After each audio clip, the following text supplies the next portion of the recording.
The topic of the webinar is honor killing and its social implications. And I'm sure that all of you are really keen to hear Professor Anju Suri today. So we'll start in a minute or two. And ma'am, we are all eager to hear you today.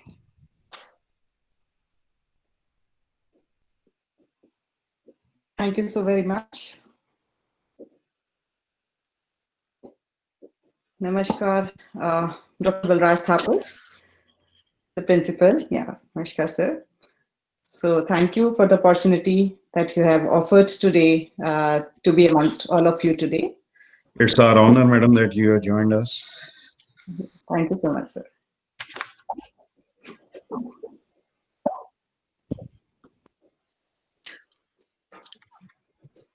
Also, I would like to remind all our participants today to kindly keep your mics mute.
Ma'am, I think I would like to recite a poem.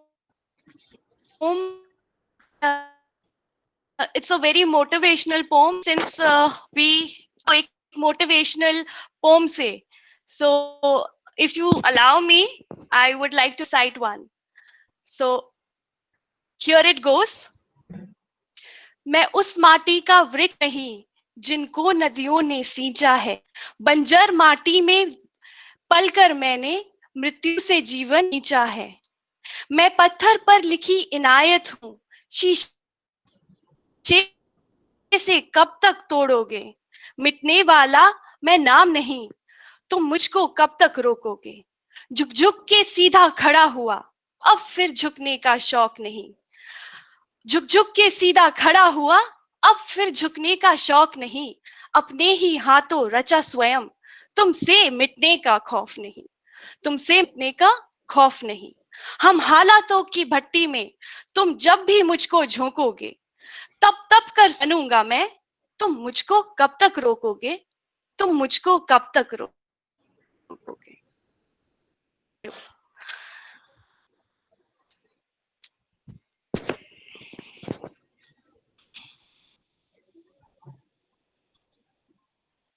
All right, so I think it's already time and we have most of the participants joined in with us today. So a very good morning. Gigi Kamaksharathor will be your host for today's webinar. I'm really glad that you all have spared time for this webinar. A minute of this session is going to be worth it. And on behalf of GGDST fraternity and Department of History, I greatly the presence of our esteemed principal, Dr. Balraj Thapar, our head of the department, Dr. M. Pramod, all my dear colleagues, guests, and our lovely students.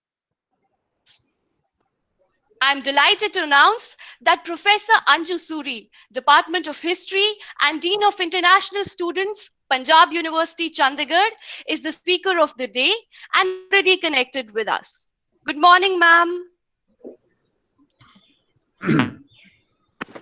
And ma'am, I have to say this, that I've been a student of yours And I'm saying this that I've been a student of yours, and my happiness knows no bounds right now, as I'm truly privileged to welcome you here today. My category. Thank you, ma'am. Thank you. I uh, I deem it a great honor to invite our principal, Dr. Balraj Thapar, to kindly welcome the speaker. Good morning, ladies and gentlemen. Esteemed Professor Anju Suri, dear colleagues and students, on behalf of the management, staff, and the students of GGDST College Chandigarh, I extend you all a hearty and warm welcome to the national webinar organized by the Department of History.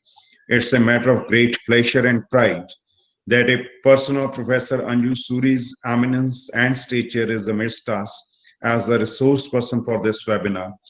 The topic for the webinar is honor killing and its social implication.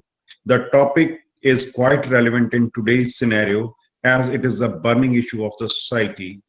And honor killing or shame killing is the murder of a family member due to the perpetrator's belief that victim has brought shame and dishonor upon the family or violated the principles of community and religion.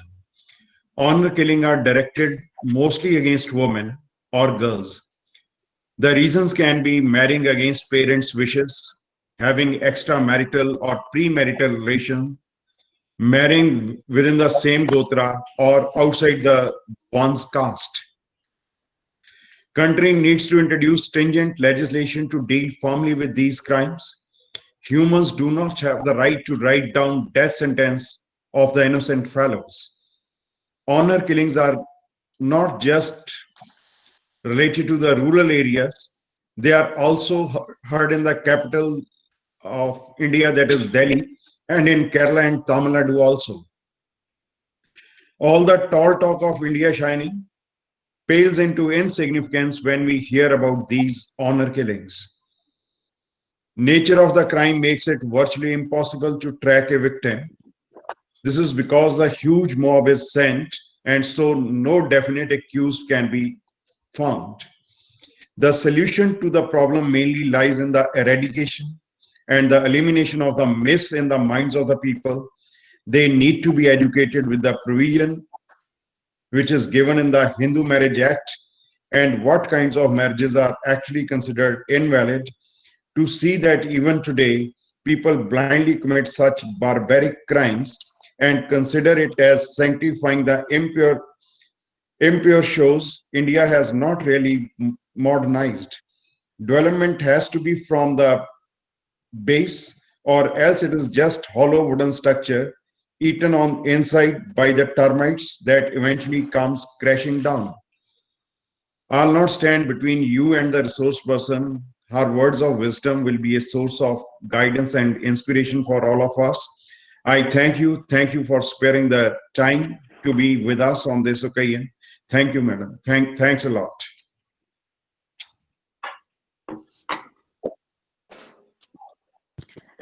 Thank you so much, sir. You are an inspiration for all of us, and your presence itself shows your enthusiasm towards all the. Thank you, sir. I would like to start by reminding our participants that if you have any questions for the speaker, please type it in the chat box. That is in your control panel. We have dedicated time for question and answer round at the end, and we will take your questions during that time only, after the presentation by the speaker. Now, not delaying any further, I invite my colleague, Dr. Sneha Lata, to kindly introduce us with our speaker and the theme of the webinar. Thank you, ma'am. Good morning, everybody. Honorable Principal Dr. Balraj Thapar, esteemed Professor Anju Suri, Chairperson Dr. M. Pramod, my faculty colleagues, and all the participants. It gives me great pleasure to welcome you all to this national webinar on behalf of the GGDST College, Chandigarh. The topic of today's webinar is honor and its social implications. And I would like to start by quoting Mahatma Gandhi. I object to violence because when it appears to do good, the good is only temporary. The evil it does is permanent. Honor crime is a vintage crime which still holds its place in today's society. In spite of the modern mindset and advanced thinking, honor killing is the most aggravated form of honor crime, which is prevalent almost in all the societies of the world. Laws in some countries have totally banned honor killing and is regarded as one of the heinous crimes. Honor killing is a killing of a person on the name of honor. Such a killing is done to save the prestige of a family or done in order to make it an example for others or done out of rage and anger. Reason can be many. Some of the main reasons are marriage out of caste, divorce, marriage by choice, homosexuality, pregnancy before marriage, inappropriate dressing, etc. Honor killing is a global phenomenon. And to prevent such crimes from being committed, firstly, the mentality and social outlook of the people has to be changed. There is no honor involved in killing of innocent young people and actually whose honor is being talked about. Therefore, there is need of awareness amongst people from all walks of life, and enlightening them with education are two foolproof tools of combating this ever-pervading menace. And this webinar will help in sensitize the audience and increase awareness on this community issue. Now, I would take the opportunity to introduce today's speaker, Professor Anju Suri. First, I would like to take the privilege of welcoming you, ma'am, on behalf of the Department of History, GGDSD College, Chandigarh. Words fall short in describing the multifarious works undertaken by Professor Anju Suri, presently serving as professor in the Department of History and Dean International Students, Punjab University, Chandigarh. She's a renowned historian, a thinker, carving her own niche, a member of reputed committees. She has chaired many conferences, acted as director in many seminars. She is an editor of Punjab University Research Journal. She has been the member of Research Promotion Cell of Punjab University and has organized about a dozen of national and international webinars during the time of COVID-19 in capacity of chairperson of Department of History. She is an impeccable researcher who has, to her credit, a renowned thesis, a professor who has guided extraordinary research work, and a person still so energetic to undertake more work of the same stature. Ma'am, it's a real honor to have such a remarkable historian amongst us. Your work not only exemplifies perfection, but also motivates us all in every possible way. And we wish that you keep enlightening us with your work. Thank you. Over to Kamakshi, ma'am.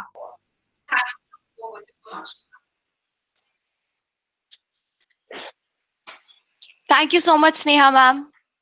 Dear listeners, as we all know that today we have amongst us a gifted educationalist, an eloquent speaker, a prolific historian, and a repository of rich wisdom and knowledge. Therefore, I request all of you to kindly mute yourselves and enjoy this enriching session by Professor Anju Suri. Over to you, ma'am. Thank you very much, Kamakshi ma'am. Thank you so very much, Principal Dr. Balraj Thaparji, Dr. Pramod, my colleagues, Dr. Sneha, Madam Sunita. Most of my students are here, so I'm so excited, with this fact. And Madam Sneha, of course, is here. And Madam Gurpreet, she's also amongst us. So, and Madam Shikha.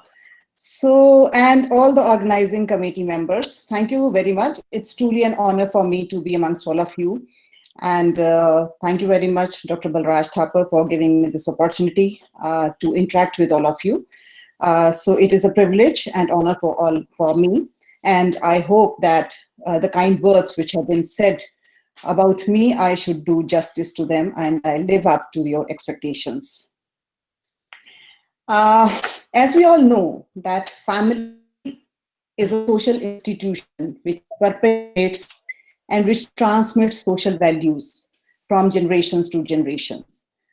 In the family, the relations are marked by two things, either cordiality, which is benevolence, or belligerence. The belligerence in the family is expressed on account of jealousy, hatred, discrimination, generational gaps, or sometimes the unusual conditions and circumstances. Now, as a result of this, we find that a family member or a section of the family members, they are subjected to violence, mental and physical abuse. And in these families, we see that generally the women or the girls, they become victim to this physical abuse, violence, torture, and things like that. So that is why today's topic, honor killing, that assumes the great significance, because there is a need for the society to show the concern towards this practice, because we all are concerned with the conservation of the biodiversity, but we are not concerned, or we are little concerned about the elimination of the species, the human species, which is being eliminated on account of so many practices which had been in vogue in our society in the previous ages. So in modern times, when we look at it, we see that many practices were in vogue in relation to the women or the girls, right? And they exhibited the violence and the torture, oppression to which the women were subjected to. And in 19th century, the practice which was in vogue was the female infanticide. The girls or the women, soon after the death, they used to be killed within 24 to 48 hours. Generally, the term female infanticide, the word female is attached, but now the girls is attached with this practice. The girl infanticide used to be committed by the people. There were a number of causes for this, as has already been spelled out by Dr. Balraj Thapar in his speech, in his address, inaugural address, and he's actually set the ball rolling for me and set the stage for me, and it has become so easy for me to now take the threads onwards and discuss the issue with all of you. And he's rightly pointed out that this is the burning issue, all the practices and the customs which were related to the women, because of which the women were subjected to the violence, they are the burning issues and they need to be addressed the earliest and now or today. So we see that there were numerous causes for the female infanticide, the practice which was in vogue in the 19th century. The mention may be made of the handsome dowry that the parents had to accumulate, and that had to be given to the girl at the time of the marriage. Hypergamy was another reason where we saw that the parents were very keen to marry the daughter in the upper caste or of equal caste, the boy of equal caste. And they were very conscious about this prestige in the society. Then for those who were very poor, the poverty became the cause to accumulate and gather the articles for the dowry, which had to be given. And then this became one of the causes for the female infanticide. Pernicious caste system, that had been a very, very potential cause, because the people, many of the couples or the parents or the people in the society were very conscious of maintaining the purity of the caste, and they would not like their girls to be married outside the caste. And for that maintenance of the purity of the caste, they would rather kill the daughter rather than marry her out of the caste. And then because of these causes and many others, we see that this practice was there in the 19th century. But I want to draw your attention to the fact that there were very brutal methods to kill the infant at an early stage. And among these methods, I want to draw your attention to the fact that sometimes the infant used to be buried alive, right? And this is something which have been written by the authorities like Lalita Panigre or John Cave, Brown, and which is also supported by Renuka Dagar and Anshu Malhotra, and all these authors. They have been writing extensively, on this issue.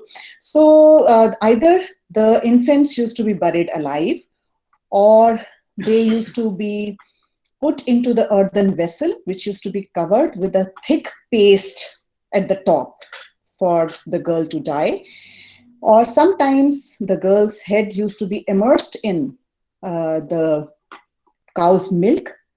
Many times the girl was also subjected to the neglect.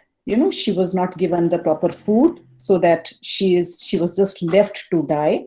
Or sometimes she was exposed to the hot floor in the summers, and to the cold floor in the winters. So sometimes the pill of opium used to be given to the girl to die. Sometimes the pill of bhang used to be given to her. And at times, the records tell us that navel string of the girl used to be put into the mouth at the time of the birth, so that she should die of suffocation. And at times, she was made to drown in a big hole, which was filled with the milk. So these were the brutal methods which used to be followed by, among many others, which used to be followed by the parents, and which led to the female infanticide, just because of the reason that parents did not want to have girl child. Now, at the top of it, we find that sometimes the couplet used to be recited, when the girl died. And this couplet goes like this: Gud khai, unni katti, aap na ai, bhaiya galli. So you twist the thread and you eat sweetmeat, but you don't come yourself, and you send your brother. So rightly or wrongly, we get this example from the folklores, and which is also the reflection of the beliefs and the customs, the traditions, which was being followed by the society. And they indicate sufficiently to this practice. And it is really sad that this practice was there.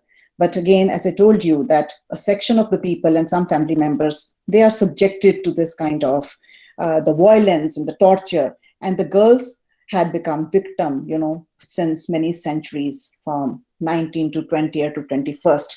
So I'm coming to the next century, where in 20th century, this female infanticide practice got converted into the female fiticide. In 20th century, the girls were not even given the chance to be born, and they were killed inside the womb. And why? Because the sex-selective abortions had become very, very common in this century. And this happened because of the prenatal tests, which were possible because of the new portable ultrasound machines and technological advancement, which could determine the sex, before the child was born. So naturally, again, the society had been very, very cruel to the girls, and the girls began to be killed before they were even born. The son used to be preferred by the parents, because son helped the parents, most of them in agriculture, because we have the rural society in majority, where we see that son is hailed, the birth of the son is hailed, because he is supposed to help in agriculture, and he's also supposed to release the parents, from not letting them go to the hell, by following all the traditions, by following all the rites at the time of the death of the parents. So the girl was useless at this time, because she could not release them from that stage of hell. And but these all are the beliefs which are man-made, which have been made by the society. And again, because of the patriarchal mindset and the society, which had been so intact, in these ages. And the situation is the same even now in 21st century, because all these practices are rooted in the cultural social setup, and they could be seen, their origin and their development and their sustenance could be seen because of our patriarchal mindset, which still is there because theoretically only the women have been emancipated. Theoretically, the women have gone ahead. Theoretically, they have been given the equality, but the fact remains that in practical sense, still these practices are committed against women and the girls, and they only had to suffer the most. And this is leading to the elimination of the species of the women. Now, when we talk about the female feticide, we see that there was this act which was passed, which is called MTP Act, the Medical Termination of Pregnancy Act in 1992. The act had been passed because the pregnant women who developed the complications at the time of the pregnancy, they should be saved from not delivering the abnormal child, or from saving them from the terminal diseases which could actually endanger their life during the time of pregnancy. But this act was exploited. This act was exploited due to the nexus which could be seen between the doctors and between the parents, and there was a very strong collusion between the doctors, parents who wished to terminate the pregnancy just because of the reason that they were carrying the girl child. So naturally, this was exploited. The situation was exploited by the people because of this nexus and because of the collusion. And also the paramedical staff and the doctors, they all became the party, to this practice, and the practice became very common in the society. Then this act was amended by yet another act in 1994, and this was called PNDT Act, which prohibited the practice of prenatal diagnostic test, for the sex determination. But this did not prevent the custom and the practice to just end, and it only led to the disappearance of the public advertisements that prenatal test is not done here and things like that. So whereas we see that practically the practice of female feticide continued unabated despite of the amendment of the act which was brought in 1994. So Ashish Bose, he tells us, he puts the various states on the basis of the 50-point the scale that he sees which commit this female feticide in the different states, and he called them Dimaru states, right? Where he puts many states, including Punjab, Haryana, and Tamil Nadu, Tripura, Arunachal Pradesh, Uttar Pradesh, Rajasthan. So all these states, they have been seen as the states in which the societies had been so prejudiced against the girls, and they had been following what is called the practice of female feticide. So despite of the acts and despite of the best of the efforts made by the government and the various legislations which were brought in, we see that the practice of female feticide continued.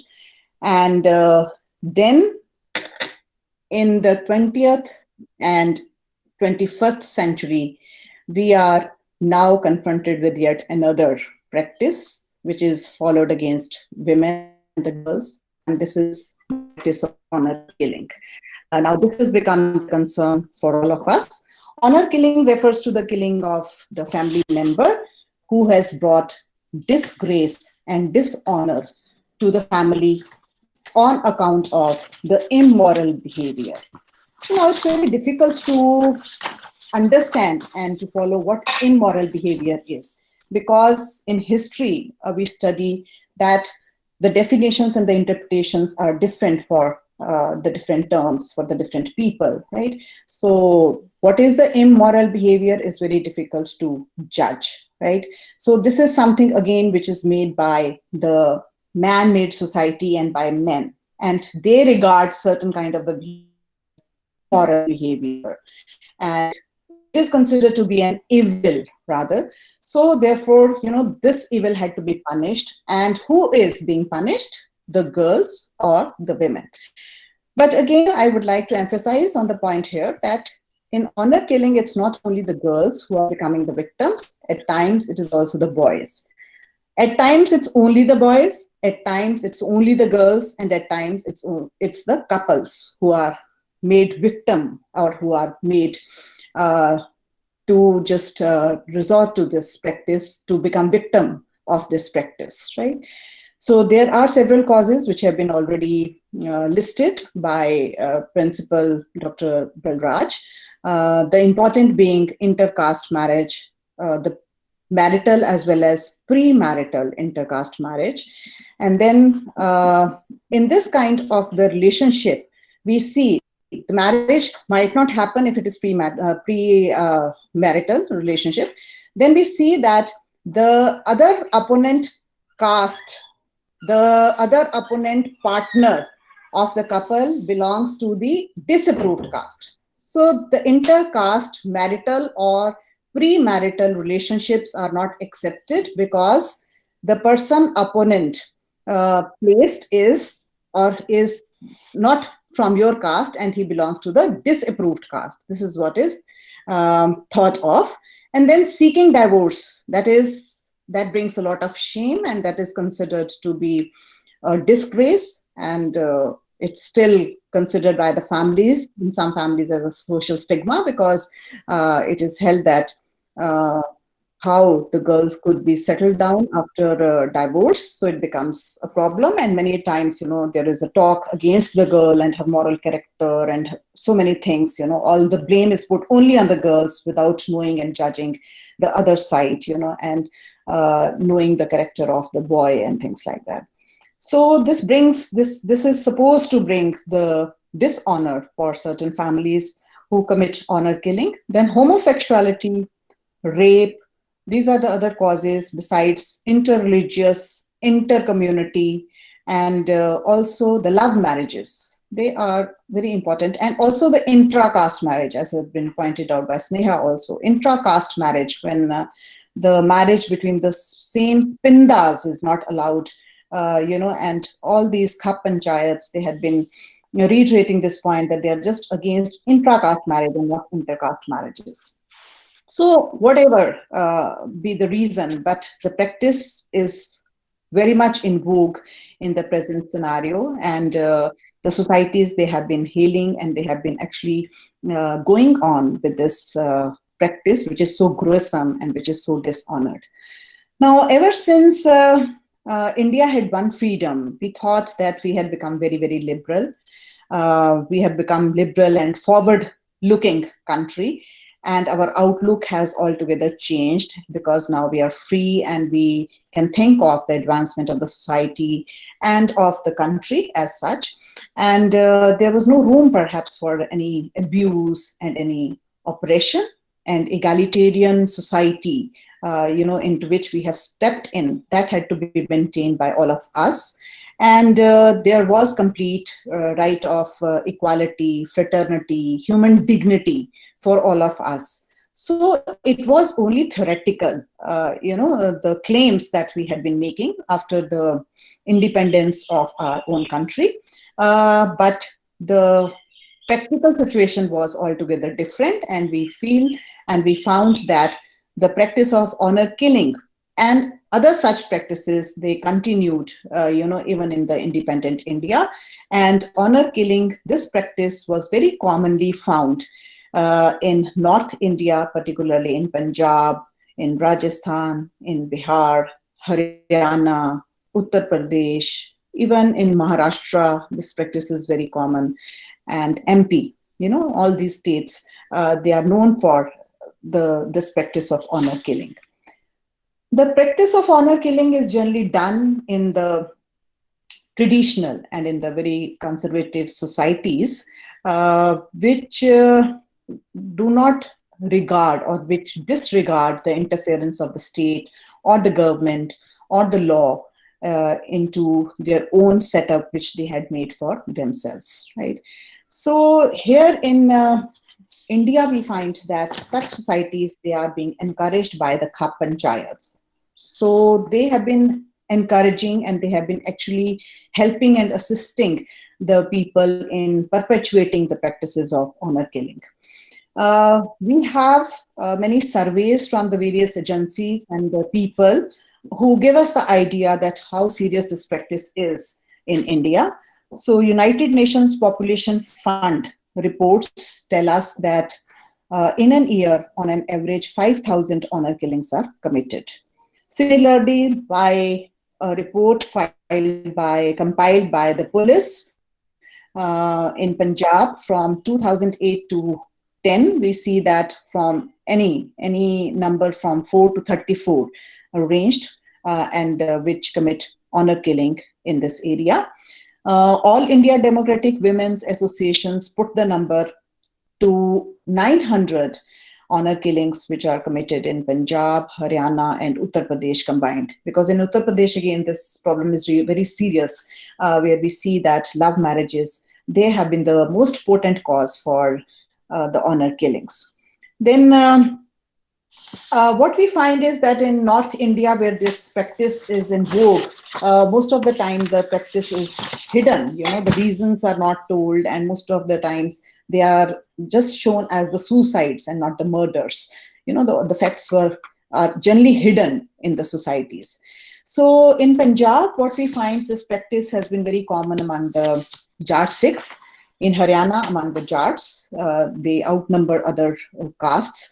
And in Punjab, 92% of the Jats are committing the honor killing. And among the Jats, 56% of them are in Malwa, and 31% in Majha, and 13% in Doaba. So it is maximum in Malwa, and then followed by Majha, and then Doaba. Now, why it is less in Doaba? The explanation for this is that there are many NRIs, who are living in this area, and they keep going. They are outsiders and they live in the foreign countries where they have come in contact with the foreigners, and that has actually released or relaxed their rigidity towards the caste. And naturally, they have become liberal, in their outlook and in their attitude. So this reason can be taken as one of the reasons why it is less in this area, and why they have become why they are not very indifferent towards girls, and this practice has not been seen in this area. Now, when we talk about the Jats, we have to now see as to why this practice was being followed mostly by the Jats. It is because of their socio-cultural attributes, which can be seen to be rooted in the patriarchal setup. So mainly it is the socio-cultural setup and the mindset of the people that need to be changed, because all the practices, whether it is infanticide or it is female feticide or it is honor killing, they all have their roots and the causes in the socio-cultural setup. And therefore, the mindset of the people had to be changed first, and then only any kind of the reform or relaxation in the practices can be thought of, and any legislation can actually work, until or unless the people could be convinced that this is the gruesome practice and now is the time that we should end it. See, in the COVID times, we know that because of COVID epidemic, or by dengue and some other Spanish influenza that the country had been hit, in the past, we see that there is elimination of so many numbers of the people, and we become so helpless at times. Sometimes the treatment could not be given at time, and sometimes the vaccine is not available, and due to so many endless reasons. So that is quite understandable. But why we ourselves are eliminating the human life, or we are taking the human life, that is not understandable. And that is something which should not be hailed by or acknowledged by anyone. Rather, it should be condemned to the best by all the people. And each one of us must contribute to this right now. Because if not in 21st century, then when do we expect this? That is the basic question that we must all ask. So we see in Punjab, the Sikhs had been living for many years along with the Muslims, and Pathans before they established their own rule. And they had the Muslim society was based on inheritance, on the interlineal relationship, on the basis of inheritance. And the Punjabis, they were very conscious of their class purity. And the people of Punjab also learned the same kind of traditions from the Muslims. And under the rule of the Misaldars and then under Maharaja Ranjit Singh, when they had their own rule, they inherited most of these traditions from the Muslims, and they also became just like that. Right, and for example, there are certain words which, if uttered, they invite the verbal spat and some sort of the clashes. For example, sala, this is considered to be a very derogatory word, and if in the society of Punjab, I'm saying, and this invites the spats, and this invites a lot of violent struggles and sometimes the clashes, the rage between the people. So this needs to be seen and this needs to be addressed very, very seriously. Besides this, the living in the villages that contributes to your aloofness, and then you are away from the modern ideology and sometimes the advancements in the society which is taking place, you're not aware of so much, and then that contributes to your rigidness and rigidity and your mindset that becomes so entrenched, and that thinks only about one kind of the thought, and you're not ready to admit the other liberal thoughts within you, and you make your personality just like that you wish to be like that. You wish to be a rigid person. You wish to be the person who is very conservative and orthodox in one's outlook. And then the illiteracy, that also contributes to a great extent for the practices like honor killing to sustain. And of course, through educational training and the education being disseminated to the large number of the people, the change can be brought in, the revolution can be brought in. And there are the situations which become intolerable for the parents. Just in Punjab and in Haryana, in these societies, we see that premarital relationships are not tolerated by the parents, elopement of the couple before the marriage or after the marriage, when the parents are not ready or willing to accept the marriage or the partnership, that is not accepted by the parents. Then the secret marriage, many a times, that becomes unacceptable. Again, secret marriage had been there many a times because of the pressure, because of the family not cooperating with the couple. But then this becomes intolerant by the parents, and they are not ready to compromise with secret marriage. And then if by chance the couples, they are caught in the compromising position, that becomes intolerable. So the families, on account of so many reasons, and so many thoughts and their own ideology which they have made, their own outlook which they have made themselves, to look at the things in the society, we see that they feel that these kind of the things have brought the utmost indignity, disgrace, dishonor, disrepute for the families, and therefore honor killing perhaps seems to be the only alternative or recourse which can compensate this dishonor and can bring back their honor. Now, in rural areas, we find that the caste system, the norms of the caste system, they are being followed very, very rigid, with the great rigidity, and we find that if the upper caste girl elopes and marries the lower caste boy, that is not accepted at all. So the society becomes very, very intolerant, and especially the parents. The practice of honor killing is not confined only to the north, as we have been reiterating in our thesis, but this can be also seen widely in South India. And we have one case which can be quoted here of the marriage of S. Murugesan. S. Murugesan, who belonged to a Dalit class. who got married to a girl of the higher caste, D. Kannagi, and she belonged to the Vanyar caste in Tamil Nadu. So we find that the couple, after the marriage, they both were poisoned to death. They were well educated, they were graduates, and they were adults when they married, and they registered their marriage with the Hindu Marriage Act.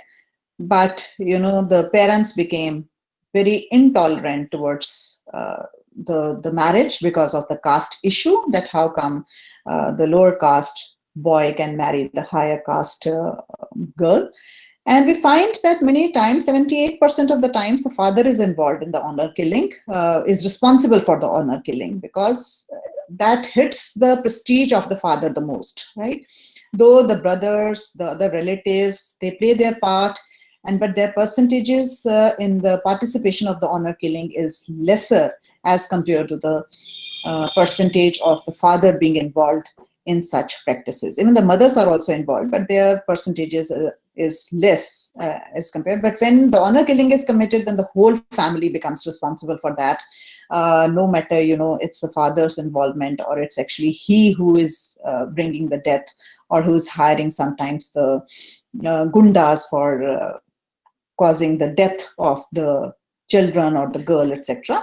So we find that caste honor is something which has been a very, very sensitive issue for all the parents and of all the people of the society who commit honor killing. Then we see that love marriages in Uttar Pradesh especially have been the most important cause, and they have not been accepted by the parents, and which leads to most of the honor killings in Uttar Pradesh. In Rajasthan, we have again one example when we talk about the fathers, where a father named Om, his name is Onkar Singh. He had killed his daughter Manju, who was 23 years old, and when he learned that she had the multiple affairs with the boys, he tried to convince her and he tried to prevent her, but when she did not agree, then he chopped her head with a sword himself. So that is something which is so gruesome, that is something which is so brutal, that we should all show our concern too. And in present times, when it is being done, then it is so very shameful for all of us. And honor killing comes before us as a diabolical, the most dishonored practice, which need to be curtailed right now. As far as the solutions to this or the prospects of curbing this practice is concerned, I find the role of judiciary to be the most important role, which is being played by various judges through their judgments. And during the course of the judgments, when they are pronouncing the judgments, they are giving so many arguments that need to be actually taken up by the society, and the inspiration should be drawn from that, and the real effort should be made from that in order to curb the practice. In the case of G. Krishnan versus Union of India, Chief Justice Kachu, he tells us that it is absolutely wrong on behalf of the upper caste that they should stigmatize the scheduled caste. And any issue of the caste marriages, that should not be prevented by anyone, by any people, by people of any caste, because all the castes, they enjoy equal status, and the people belonging to the all caste enjoy the equal status. And it is a constitutional right for the two adults to marry with their own choice, right? So then why should this be objected by the parents or by anybody else? Nobody has the right to take this fundamental right from the people who have been given this right by the Constitution, that as an adult, they can marry and form family, right? So nobody can encroach upon their liberty, their choice of partnership and things like that. So in the case of Arumugham Sarvial from the state of versus the state of Tamil Nadu, Justice Markandeya Kachchu, he also condemns the caste pride and the caste honor, which has been so dear to the people, and because of which the practices like honor killing, etc., are resorted to. He holds the opinion that the criminal proceedings should be initiated against all those who are found guilty for the honor killing. And similarly, he also tells that the rigorous punishment should also be inflicted upon, should be awarded to all the state officials who fail to prevent honor killing in their area. So he goes to that extent where the state officials should also be taken into the loop, and the supervision and their activity and their action should be taken into account, whether they are taking the right action at the right time or not, besides, the punishment which should be given to all those who are guilty and who are responsible for the honor killing. Similarly, in the case of Shakti Vahini versus Union of India, we see that Chief Justice Deepak Mishra, he condemns the role of Khap Panchayats. The Khap Panchayats are the local, caste-based councils, and he says that their role should be critically evaluated because, again, they cannot interfere with the constitutional rights which have been granted by the Constitution to the people. Right? So they have no business. So even if they are against the intra-caste marriage or things like that, this is all arguments which cannot be accepted by law, and they should not take law in their own hands. This is what he says. So therefore he disapproves the actions of Khap Panchayats, and he tells them in a very clear and unequivocal terms that they should remain away from the constitutional rights and the constitutional, the constitutional rights which have been given to the people. And then we have another important case in Karnal, and just briefly I'm coming to, and I'm summarizing these cases just for you because I want to emphasize the point that how all these judges, they are pronouncing their judgments against honor killing, and they are very important and significant role that should be attended to, that they are playing for eradication of this practice. So a very important case of honor killing was reported, in Karnal district in 2007, and this was of Manoj and Babli. Perhaps everyone knows about this case. And we see that both the couple had eloped and they had married, but after a few days, their bodies, the mutilated, they were fished of the irrigation canal. And this case was heard by Judge Vani Gopal Sharma. She gave a very landmark judgment in this case, and she had ordered that 5 of the perpetrators, they should be given death sentence, life sentence, and also one of the Khap Panchayat's head, the Panchayat, the head of the Khap Panchayat also was given the life sentence in this case. And this had happened the first time, in Haryana, and that is why this was the landmark judgment. So the judge was very clear in pronouncing the judgment and in taking the stand against this practice, that now was the time that this practice should be ended by awarding the hardest kind of the punishment to the perpetrators and all those who were guilty, into this crime. So the similar kind of the cases can be quoted from UP and Maharashtra, where we see that judges have been playing the most important role in curbing the practice and pronouncing the judgments against them and awarding the best rigid kind of the punishments to all those who are guilty. But it should not only end with the judge's role, because after all, we all are the part of the society, and it becomes the moral responsibility of all of us that we should now stand up and take a stand against the practice and contribute in our own ways to curb the practice. So the efforts had already been on since 1990, and we see that National Commission of Women had been instituted in 1990, which not only made surveys of the various cases and uh, discussed as to what steps should be taken, but had also shown a great activism which has led to the curbing and reducing of this crime in North India considerably. Besides this, as again had been pointed out by Dr. Balraj, the principal, in his speech, there is a need for the very rigid legislation that should be brought in, and this should be made. This should also be associated with the Human Rights Act, because after all, the women's rights should be protected by law, and legislation, the national legislation which is on the table, that should bring in, or that should attach the deterrent punishments to all those who are guilty for such crime or such practices.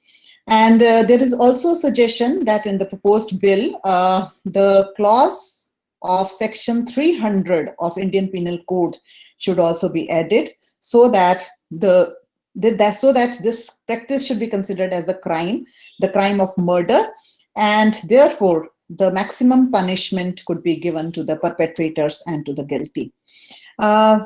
Besides this, Indian Evidence Act, that should also be amended. Indian Evidence Act and the Special Marriage Act of 1954, that should be amended, because it takes 45 days for the marriage to get registered after the marriage. But now all these days should be removed, the delay should be removed, and they should be registered as soon as the marriage happens at the earliest, because this will not give the time to the perpetrators to come and then intervene authoritatively and resort to this honor killing. Right? That will help the couple to to be the married couple, and then of course take a stand accordingly. Besides this, there is a need for sensitization of the people of the society. That becomes the basic and the most important, the factor for curbing the practice.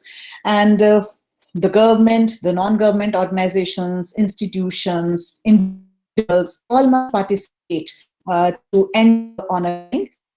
Individual efforts may be made by the teachers, by the students, by the leaders, by the youth, and they all should contribute in bringing about the awareness among the people. Voluntary surrender of all the authority by the Khap Panchayats can be a very, very important factor in curbing this practice. And the role of media and the role of the judiciary is already been done a lot. Role of government and role of the law, which should be brought in by the government, that all can contribute. And besides this, in whatever way, each one of us, we should not, pass the buck to the others, the responsibilities to the other. Like, it's not me that who can do something. We all can do something. We all have our own capabilities to do something, and we must do something, contribute to the society, because after all, we are the social beings and we have to take the society ahead. We have to only think about the growth of society. And if the practices which had become obsolete and orthodox in today's time, as we see that most of the practices and the patrons become obsolete with time, so it becomes our moral responsibility that we must contribute to end this practice. So that is all from my side.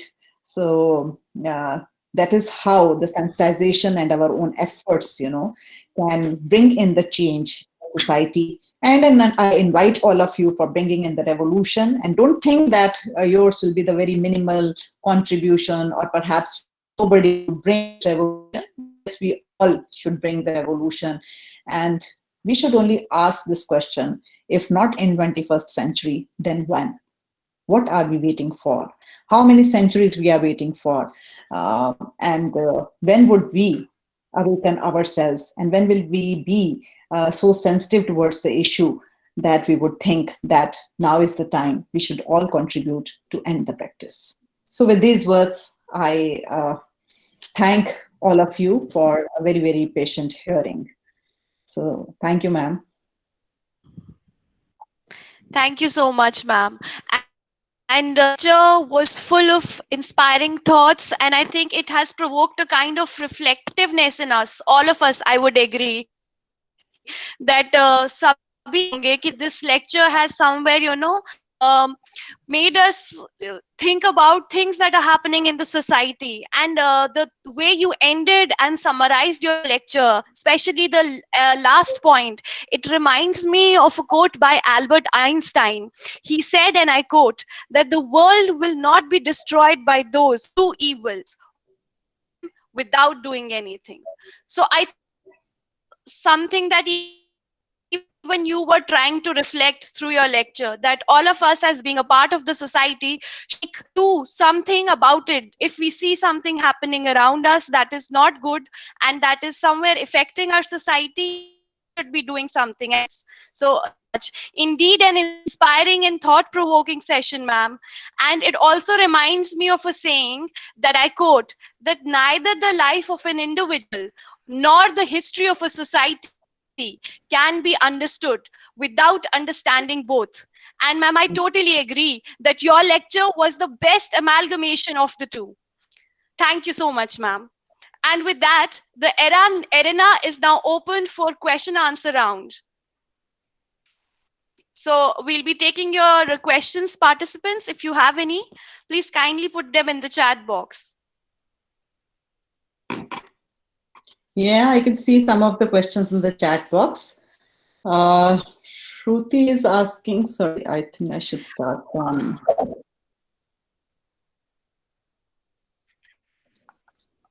Ma'am, shall I read a question for you? There's a question by a student. Okay. So, ma'am, the student says he's Rishabh. Rishabh says, how could we believe or say that education will help in the eradication of this social evil when we already know that most of the cases are from the regions which are known for their advancement in education? Yes, that is the irony of the things, because what we find, education alone cannot help. And the basic reason is that mindset of the people should be changed, right? I am not denying the fact that it's only the men who are involved, the brothers or the fathers are involved in the honor killing. I am also saying that mothers are also involved in the honor killing.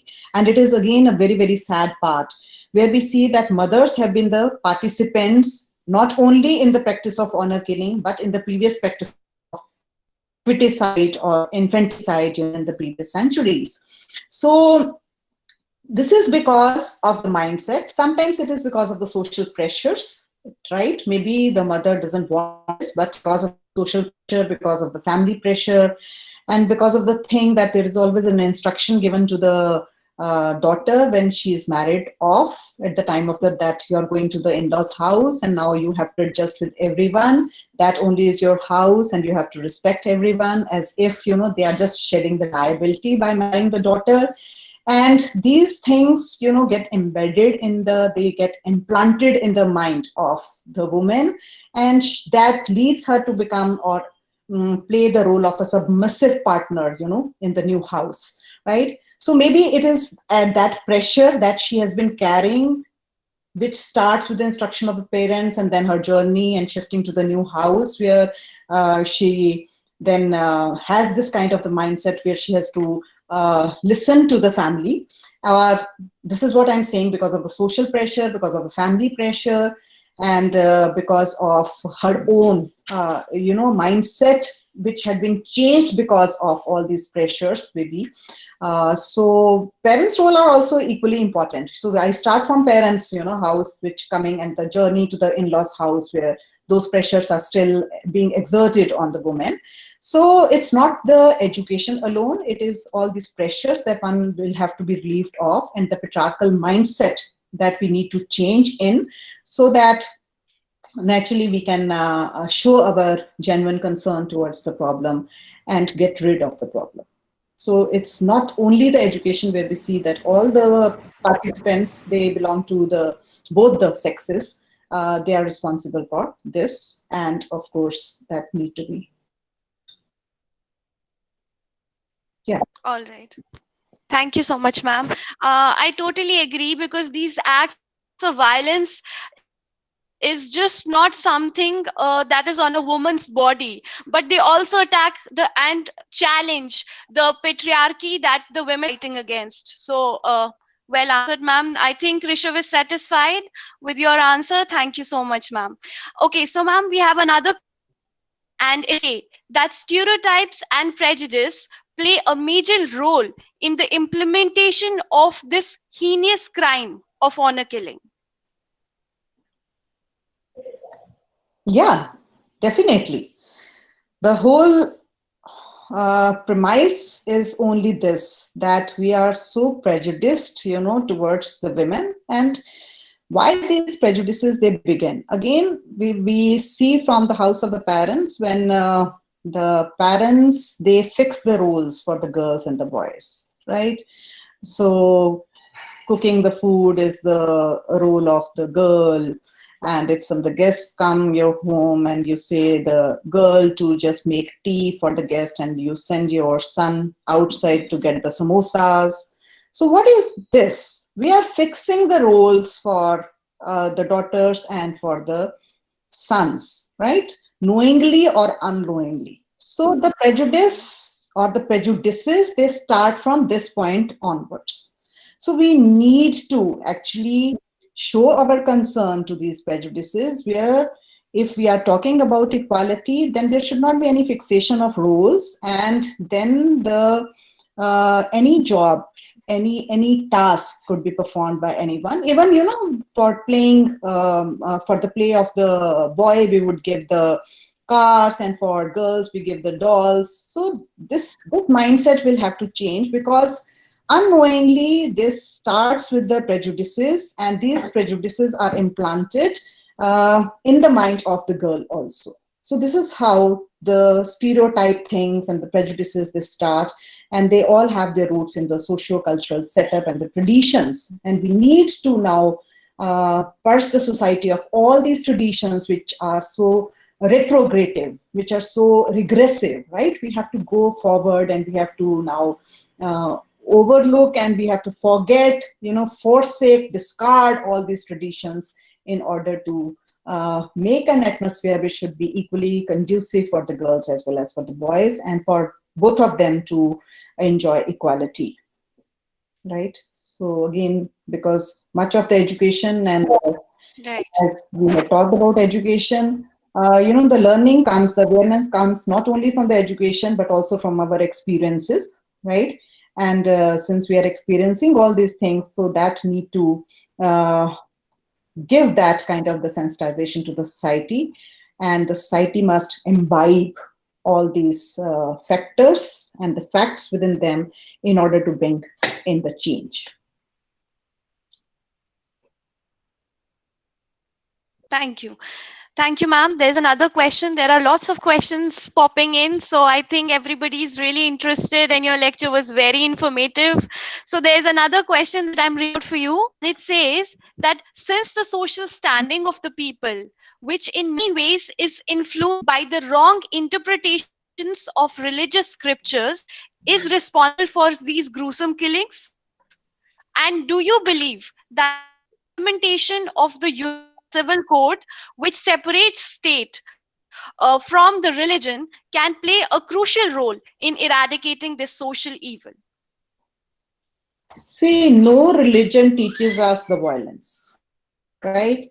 So the principles of all the religions, they are the moral principles, they are the moral lessons which are taught by all the religions, right? And when we talk of society, society imbibes, or the society is made up of the religion, economy, and all the the structure that we have in society, the traditions, customs, beliefs. So it is a sum total, right? The society. So that is why I say, when we talk about religion, when we talk about individual, when we talk about law, we need to see the society with an integrated approach, where all of these, have to play their role in order to make the society a forward society, to make the society progress, to make the society grow.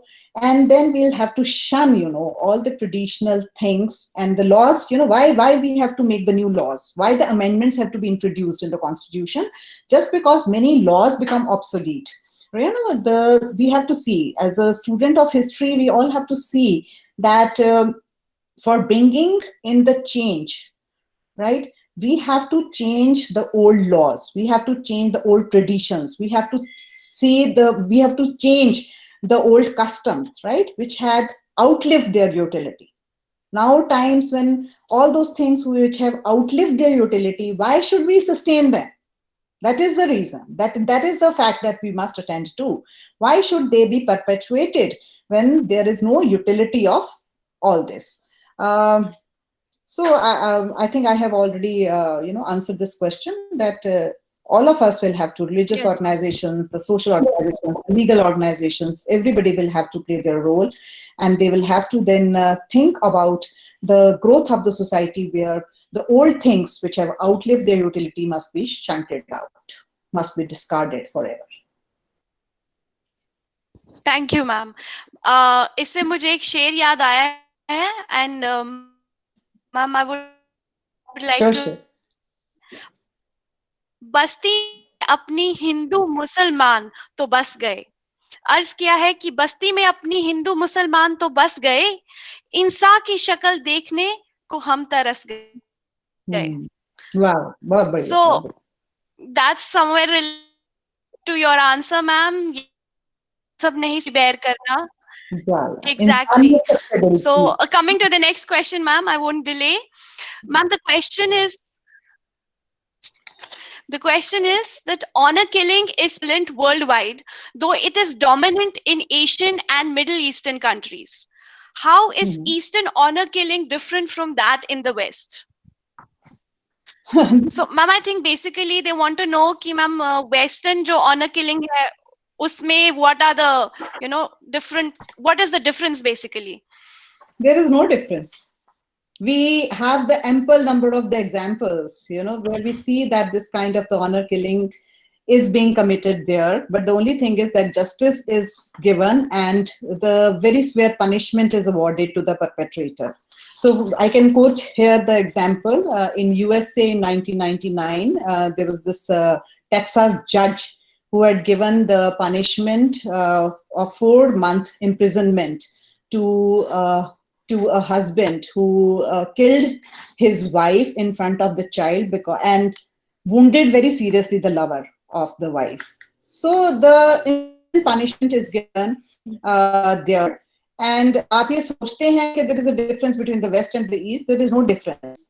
Professional jealousies are common, there and here. और जैसे यहाँ पर किसी की promotion या किसी का appointment रोक लिया जाता है, वो वहाँ पर भी ऐसा ही होता है. So it's all our, thinking कि वहाँ पे ऐसा कुछ नहीं हो रहा है, चोरियां वहाँ पर हो रही हैं. Those kind of the things are also here. So there is hardly any difference. But the only thing is that yes, this is the worldwide phenomenon. Whether we talk about Pakistan or we talk about USA, we talk about Canada, so we talk about Turkey, we have the number of examples, where these kind of the honor killings are being done. And there could be the different ways to look at this practice. But yes, the punishments, they are being awarded instantaneously over there and not taking much time. And that should be implemented here also. And if we talk about the mindset, again, right. The emancipation of the women, that also is the problem there also, right? So we cannot, we are no less. Definitely, Yeah. yes. So we are quite comparable.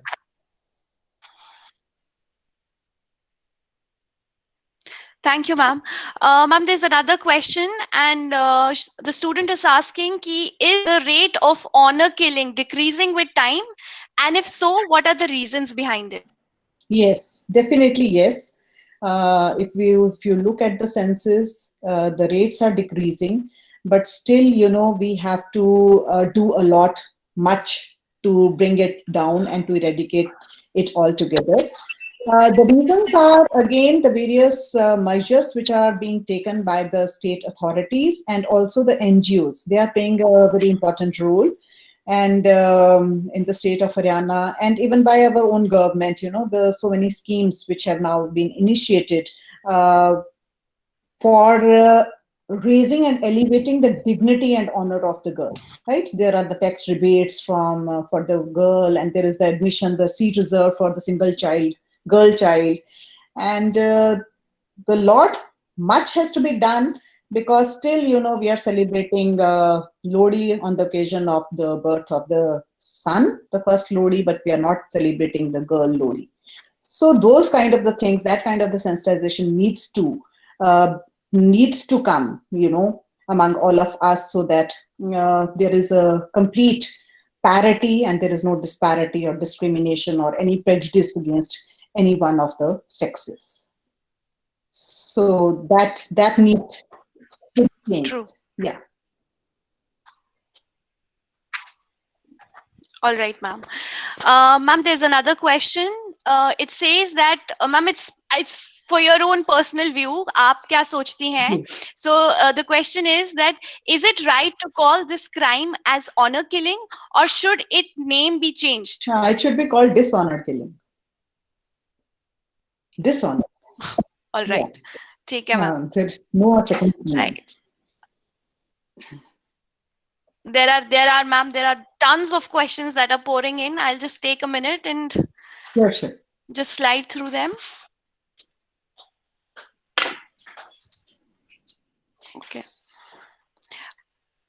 Okay, ma'am, there is another question from a student, and he says that, ma'am, what are your views on the bill passed by Rajasthan government in the year 2019 for honor killing?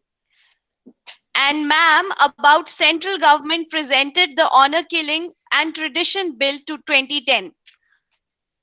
Yeah, 2010 bill should be passed, of course. And as I just told you, that the criminal proceedings should also be added, so that it should be considered as the crime of the murder, and therefore the rigorous punishments could be awarded to, of course, the perpetrators. So that need to be done as soon as possible.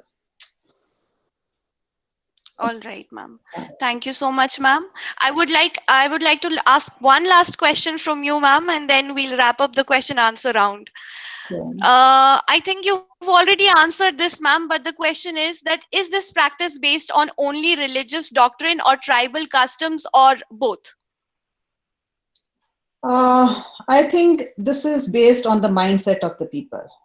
I would not blame any religion or any tradition. This is the mindset, because if you had only asked that if we have all become educated, in the 21st century, then we should shun the practices like honor killing, but still these practices are on. So it is all because of our mindset. We will have to change our mindset. We'll have to come out of the patriarchal mindset, and we'll have to give that dignity to both boys and girls. And only then, all these practices, they can be discarded and they can be just removed from our society. So that needs to be done. Thank you so much, ma'am. Thank you so much for answering all the queries. And I think I totally believe, and I think everybody would agree to this, that there is no honor in murder.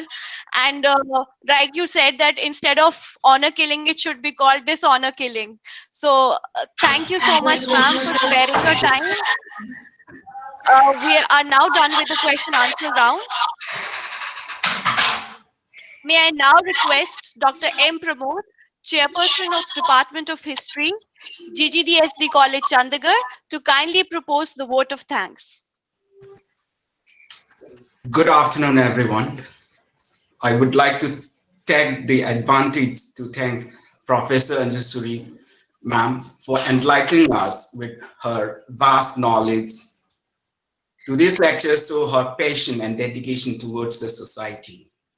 We all know that honor killing is a social issue, but ma'am had very eloquently added a historical perspective to it. I'm pretty sure the aspect highlighted by Professor Suri will bring awareness on this sensitive topic. Once again, I would like to thank Professor Suri ma'am for taking out time from her busy schedule on a working day. Thank you so much, ma'am. I would also like to express my gratitude towards our principal, Dr. Balraj Thapar, for giving us the opportunity to organize this national webinar. Last but not the least, I would like to thank all my faculty members who worked dedicatedly to make this webinar a success. Also, I would like to thank all the participants present here for their involvement and full attention. Thank you very much. Thank you so much, sir. I thank each one of you and Professor Pramod in particular for having invited me and given this opportunity to me to interact with all of you. So thank you very much. My pleasure. All right. So I think it is believed that our best history is still poetry, and poems are like mirror of society. So now I call upon my colleague to recite a poem on honor killing. Thank you once again. So actually, I really like this poem, which is the honor killing by R.T. Chopra, and it goes like this. Don't kill in the name of honor. Don't kill in the name of honor. What honor are you talking about? Who are you? Precious alive. Who are you? Who are you? Justice about. Love conquers all. So we are told. So we are told. But love was rooted in you. Redeem your twisted sense of justice. Take God before it's just too late. To kill to win is not humane. To blame God is more insane. Oh, twisted sense of justice. Stop causing such shock and pain. Who are you in the name of honor? What honor are you talking about? Leave justice to the one above. Forget this boy and just cast it out. Live, and let live is what should be. Look within and always to see. You are not perfect. Far from it. Cast out cruelty and tyranny. You are full of ego, lies, false pride. You think others will look to you? Look within you and see yourself. You are not a hero, but a hated few. Honor is sacred, burning bright, belongs to men that stand and fight. Men who value life for all, men of honor stand out tall. Stop these killings once for all. You think you're hard, but you will take a fall. Please not the judge, leave your home. For Raj Karma, CB zone. Thank you. Thank you, Dr. Meena. All right.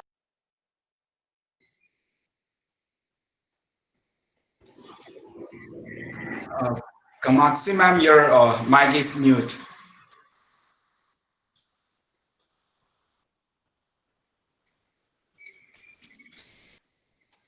Thank you. Thank you, Dr. Sir. So as I was saying, that the feedback form has been sent in form of link in the chat box. Kindly click on it, spend 2 minutes, and give us your feedback. It's really precious. Thank you. Thank you, everyone. Thank you very much. Thank you. After this beautiful poetic end to today's session, I express a sincere appreciation for for Professor Anjasuri for her outstanding lecture, which has made our experience truly enlightening. Thank you for sharing your time with us, ma'am. Thank you so much. Thank you. Thank you. Thank you.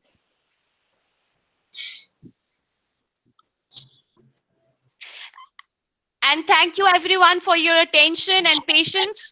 And a special thanks to the whole faculty of Department of History for making this a success. Thank you so much. Thank you, everyone. And please fill the feedback form